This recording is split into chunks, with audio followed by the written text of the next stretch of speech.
Hello everyone, welcome to all of you. दोस्तों, आज हम एक बार फिर आपके लिए नया मसाला लेकर आए हैं। उम्मीद है कि आपको ज़रूर पसंद आएगा।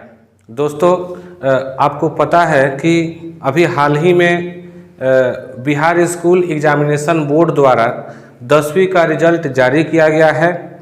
इस रिजल्ट के अंतर्गत बहुत सारे स्टूडेंट्स अच्छे नंबरों से पास किए हैं। कुछ का नंबर थोड़ा कम आया है तो कुछ का नंबर उससे भी कम आया है, लेकिन पास ज़रूर किए हैं।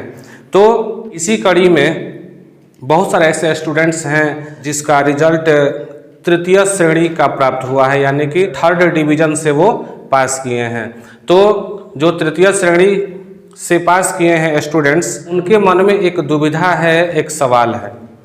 उस दुविधा के लिए, उस दुविधा को दूर करने के लिए यह वीडियो बना रहे हैं। उम्मीद है कि उनके मन में जो सवाल है, हालांकि आज ही कुछ स्टूडेंट्स हमसे मिले और यही सवाल हमसे पूछ रहे थे जिसके लिए हम ये वीडियो बना रहे हैं। ठीक है, तो मैंने सोचा कि कोई ज़रूरी नहीं है कि ये सवाल किसी एक आदमी का है। ऐसे सैकड़ों स्टूडेंट्स हजारों और लाखों में होंगे जिनके मन में यह सवाल होगा कि अब हम क्या करें, हमें ऐसा रिजल्ट प्राप्त हो गया।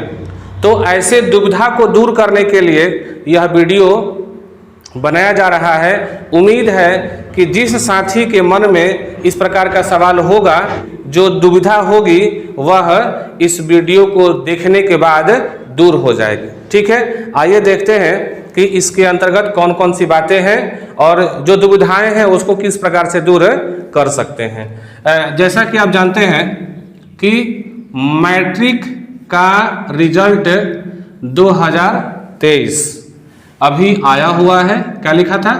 मैट्रिक का रिजल्ट 2023 अभी हाल ही में पब्लिश हुआ है, जनरेट हुआ है। और इस रिजल्ट में तृतीय श्रेणी 3rd डिवीजन से लाखों बच्चे पास किए हैं। ध्यान से देखिए, आपको बता रहे हैं कि वह दुविधा, वह समस्या क्या है। साथियों, 3rd डिवीजन से रिजल्ट आ गया है। नंबर कितना है वैसे लोगों का? या तो 165 नंबर है, या तो 172 नंबर है, या तो 182 नंबर है, या तो 192 नंबर है, या तो 209 नंबर है, या तो 212 नंबर है, या तो 218 नंबर है। कहने का मतलब है कि 150 से लेकर के 224 के आसपास इस दोनों के बीच अंक प्राप्त करने वाले लाखों स्टूडेंट्स हैं। लेकिन वैसे सभी स्टूडेंट्स अपने रिजल्ट से संतुष्ट नहीं हैं। रिजल्ट से संतुष्ट नहीं हैं, इसका मतलब क्या हुआ कि उनको तृतीय श्रेणी प्राप्त हो गया, लेकिन वो क्या चाहते थे कि या तो मेरा फर्स्ट आता प्रथम श्रेणी, या तो सेकंड आता द्वितीय श्रेणी। इसके नीचे का रिजल्ट उनको भा नहीं रहा है, पसंद नहीं आ रहा है। वो स्वीकार नहीं कर पा रहे हैं कि हम इससे बाहर हो चुके हैं, अपने आप को मानने को तैयार नहीं है कि हम इस रिजल्ट से बाहर हो चुके हैं। ठीक, तो इस दशा में उनके मन में यह सवाल आ रहा है कि अब हम क्या करें।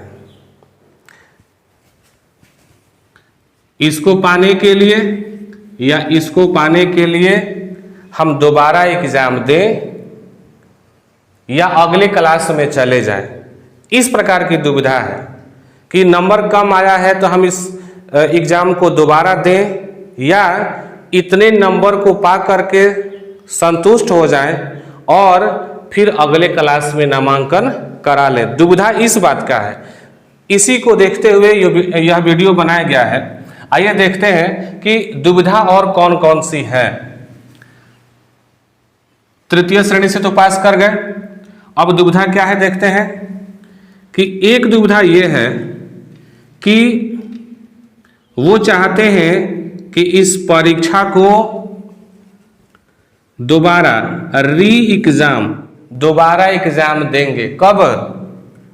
अगले वर्ष, नेक्स्ट ईयर।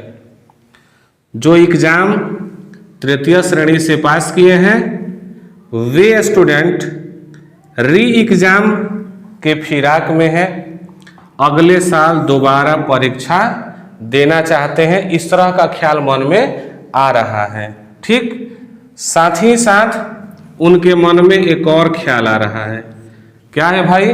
तो हम इसी साल 11th क्लास में एडमिशन भी कराना चाहते हैं। देखिए फिर दुविधा हुआ कि नहीं हुआ।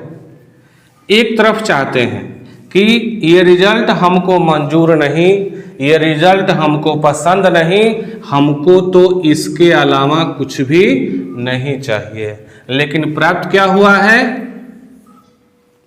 तृतीय श्रेणी का रिजल्ट। ठीक, तब उनके मन में ये दो तरह का मतभेद बन गया है कि हमको ये मंजूर नहीं, हम क्या करेंगे? तो री एग्जाम देंगे, पुनः एग्जाम देंगे। कब? अगले वर्ष। राइट। उसी के साथ साथ उनके मन में एक और सवाल आ रहा है कि हम इसी के साथ साथ 11वीं क्लास में एडमिशन भी करवाएंगे। तो फिर सवाल यही है कि क्या ये एक साथ संभव है कि संभव नहीं है? ये बताइए कि आप जिस स्कूल से 10वीं क्लास का एग्जाम दिए हैं पुनः अगले साल री एग्जाम दे सकते हैं, लेकिन उसी स्कूल में इसी वर्ष 11वीं क्लास में एडमिशन नहीं करा सकते हैं। अगर आप अगले साल एग्जाम देंगे दोबारा तो फिर 11वीं क्लास में एडमिशन नहीं करा सकते हैं। हालांकि फिराक में है कि हम दोनों काम एक साथ करेंगे। बहुत सारे लोग उनको सजेशन दे रहे हैं, सलाह दे रहे हैं, बुद्धि दे रहे हैं, सिखा रहे हैं कि एक काम करिए कि जिस स्कूल से आप एग्जाम दिए थे उसी स्कूल से री एग्जाम दे दीजिए अगले साल, और अदर माने दूसरे स्कूल से या दूसरे बोर्ड से या दूसरे स्टेट से 11वीं में एडमिशन करा लीजिए।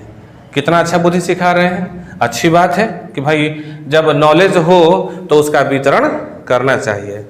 हाँ, वह नॉलेज सही भी हो सकता है और वह नॉलेज गलत भी हो सकता है, लेकिन जिसको बताया जाता है या जो व्यक्ति पूछता है उसको पता नहीं होता है कि हमको सही बात बताया जा रहा है कि गलत बात बताया जा रहा है। ठीक है, तो सजेशन देते हैं कुछ लोग कि 10th का री एग्जाम दीजिए। कब? अगले साल। कहाँ से? तो जिस स्कूल से आप इसको पाए हैं वहाँ से, और दूसरे बोर्ड से, दूसरे स्कूल से, दूसरे स्टेट से आप 11th में एडमिशन करा लीजिए, आपका हो जाएगा, आपका हो जाएगा। सही बात है, हम भी जानते हैं हो जाएगा। ठीक है, लेकिन ऐसा करने से आगे क्या होगा थोड़ा सा बगल में भी देख लीजिए कि ऐसा करने से क्या हो सकता है। ठीक है, मान लीजिए कि दोबारा री एग्जाम इस स्कूल से आप देंगे और आप दूसरे स्टेट से, ठीक है, अदर स्टेट से आप 11th में एडमिशन करा लिए, तो आप यही ना करना चाहते हैं कि ये स्कूल इसको खोजने थोड़ी आएगा कि आप कहाँ एडमिशन करवाए थे, किस स्टेट में एडमिशन करवाए थे। जी सही बात है, इनका काम नहीं है खोजना कि आप कहाँ जाकर एडमिशन करवाए हैं। इनका काम नहीं है कि पहले किस स्कूल में पुनः आप जाना चाहते हैं। दोनों का किसी से कोई कनेक्शन नहीं है। ठीक है, आगे देखते हैं क्या है कि अगर ऐसा करते हैं तो क्या होगा। कैसा करते हैं तो क्या होगा? अगर पुनः री एग्ज़ाम देने के फिराक में है, मूड में है अगले साल, और इसी वर्ष 11वीं में एडमिशन करा लेते हैं, कहाँ से? तो दूसरे स्टेट से, दूसरे बोर्ड से, दूसरे स्कूल कॉलेज से, तो क्या होगा? क्या लिखा था कि अगर ऐसा करते हैं तो क्या होगा? आंसर क्या होगा भाई?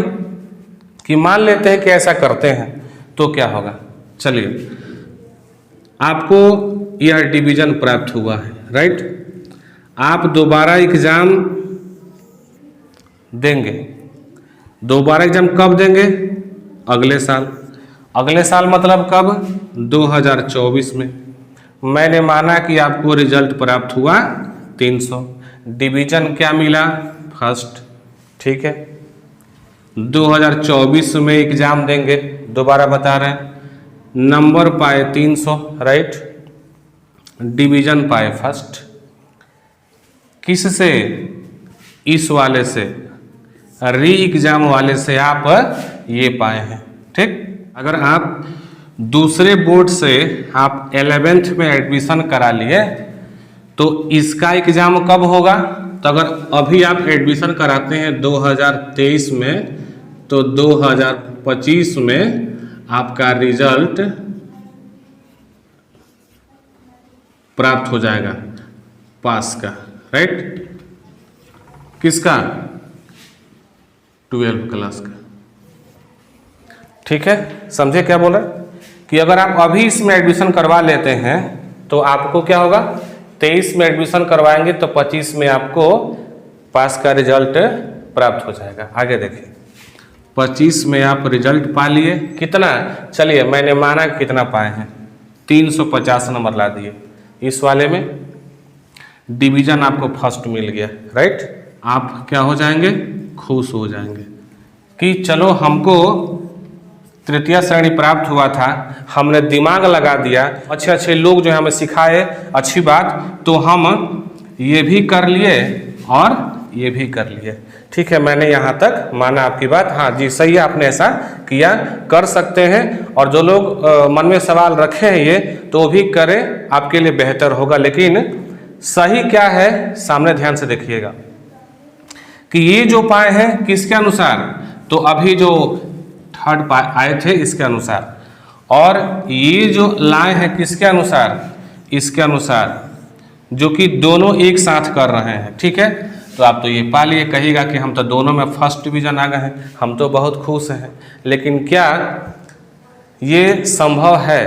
क्या ऐसा हो सकता है? क्या भविष्य में इस सर्टिफिकेट का प्रयोग कहीं कर सकते हैं?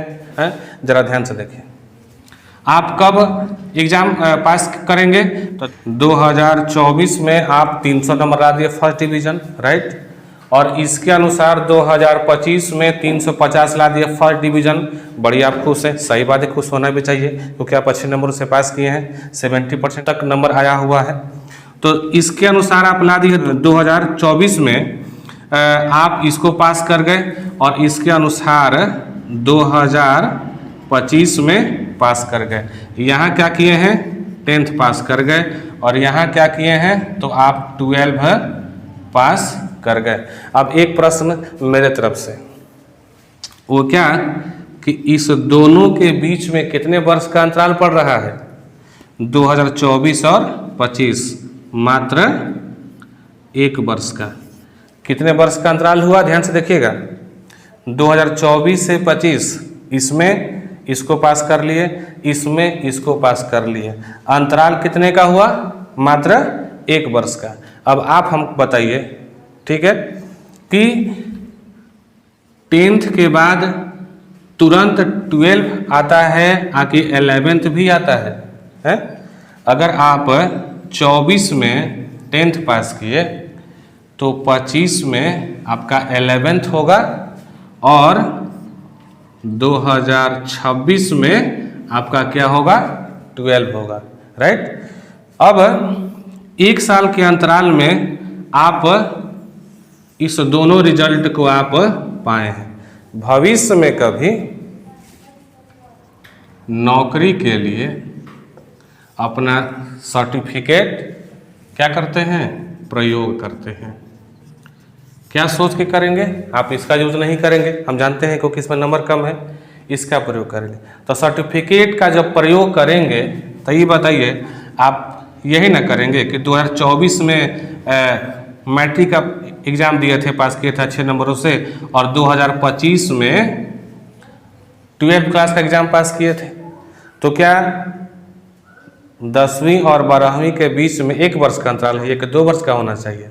लेकिन यहाँ पर कितना हो रहा है? 2024 से 2025, 2024 से 2025 मात्र 1 वर्ष का अंतराल हो रहा है। अतः ये संभव नहीं है कि आप अगले साल 10 क्लास का भी एग्ज़ाम दें और 11वीं में इस बार एडमिशन करवा लें। अगर जबरन करिएगा, स्कूल चेंज करके, सिटी चेंज करके, स्टेट चेंज करके करिएगा तो आप कर तो सकते हैं, लेकिन भविष्य में आप इसका प्रयोग सही जगह पर नहीं कर पाएंगे। अब आप समझ गए होंगे कि आपको क्या करना चाहिए और क्या नहीं करना चाहिए। अंत में अगर हमसे आप अगर पूछना चाहते हैं कि आपका ओपिनियन क्या है, तो हम आपको क्या सजेशन देंगे कि आप री एग्ज़ाम अगर देते हैं तो 11th में एडमिशन नहीं कराएं।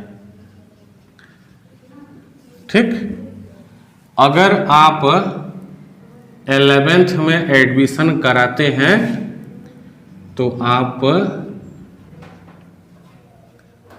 री एग्ज़ाम नहीं दें, आपके लिए बेहतर होगा।